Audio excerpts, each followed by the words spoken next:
I believe our lives are controlled by one force, decisions. But I also believe it gives us, it's not the conditions, it's your decisions. Decisions of what to believe, decisions what to do, decisions what to give. I say to people, think about, look back 10 years ago, 5 years ago, 15 years ago, and think of a decision you made. That if you would have made a different decision, you'd have a totally different life today. Better or worse, I don't know, but totally different. The most important decision you can make above any on the face of the earth is deciding that no matter what happens in your life, no matter what happens, you're gonna live in a beautiful state. So the decision to say, I am not gonna suffer, that if suffering arises, pain's one thing, suffering's another. Suffering is when you're like, suffering could be worry, it could be anger, it could be frustration. It's anything that takes you out of a beautiful state. And here's what people don't get. You can end suffering by stop focusing on yourself and focus on something you want to serve greater than yourself. Your children, your wife, your mission, your life. You can get out of it in an instant. Your mind, your brain is a 2 million year old device, and it is not designed to make you happy. It's designed to make you, it's designed to make you survive. Right. And that's why it's always looking for what's wrong. But it used to be what's wrong, a saber-toothed tiger, so I can protect myself. Now people are worried about what people think about them, or do they have enough money when 2/3 of the planet lives on $2 a day, and you're making $38,000, you're rich. The poorest of the poor in our country are considered rich. That's not, I'm not saying they should stay that way. Right. But you can only build on success. And so my view is, if you're watching, if you're listening to this, my goal would have you consider something. Life is short. We don't know how short it's gonna be.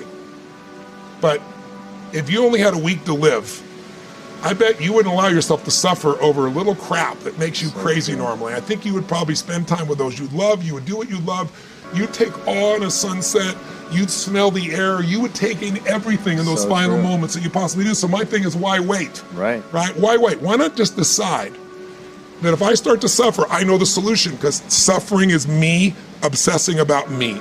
You might say, it's not me, I'm worried about my kids because they're not doing well. No, you're worried that you haven't done enough for your kids. It's about you still, right? Yes. You're worried about what was done or what you should have done or what shouldn't have done. And you can end that in an instant by becoming aware of it and saying, I have made the most important decision of all. Right. I'm gonna live in a beautiful state. Because here's what's gonna happen. Anybody watching, you may lose a family member, you probably will. Somebody may get cancer.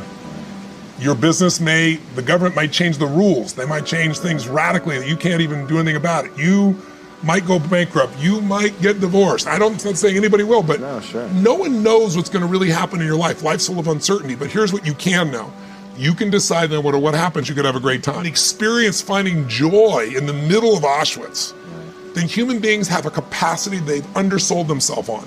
We think that the outside world determines how we feel. If people have to behave a certain way, if your husband or your wife or your kids or your coworkers or whoever, your boss has to behave a certain way for you to be happy, and if they don't, you're unhappy, then you're always gonna be unhappy, because the more people around you, the more they're gonna change that, because they're all human, right? And if you have to be a certain way to be happy, you're gonna violate it too. So my invitation is, as great as it is to achieve, more important to enjoy. Right. And if you can enjoy every moment in that state, when you're feeling loving and playful and passionate and curious and awe, you treat other people 100 times better than when you're feeling frustrated, pissed off, overwhelmed, worried, stressed, or feeling sorry for yourself. Right. You're gonna be a better parent, you're gonna be a better lover, you're gonna be a better business person, you're gonna have a better life. So my soliloquy is, decide. Decide today. And actually say, what if I cut it off? What if I said, I'm not willing to settle and I'm just gonna live in a beautiful state? Doesn't mean you won't feel bad, it doesn't mean you won't stay there. You instantly change. If you can't find XE now, I'm here to tell you, more money, more people, more love, more business, more anything is not gonna give you more XE. If you can't do it here now, you're not gonna do it there when you got more. So why not do it now and have a rich life right now? I tell people, money, that's one thing. Like having financial abundance, there's skills, that's a science. But wealth, it's a decision. It's like, you can be wealthy right now. I live in Fiji a good portion of the time. There are these villagers there. They're the richest people I know. They're happy, they laugh, they love, they don't give a damn about the economics. Other people say they're poor. When I first went there, I was trying to do things for them. They're like, what are you talking about? I'm so happy. Wealthy people come over from the United States and they go travel around and try to figure out what to do, and they're gonna spend 9 years to do this and this and this so they can finally sit down and be happy. And the Fijian guy goes, why don't you sit on the beach right now, dude, and experience it? Why spend the 9 years?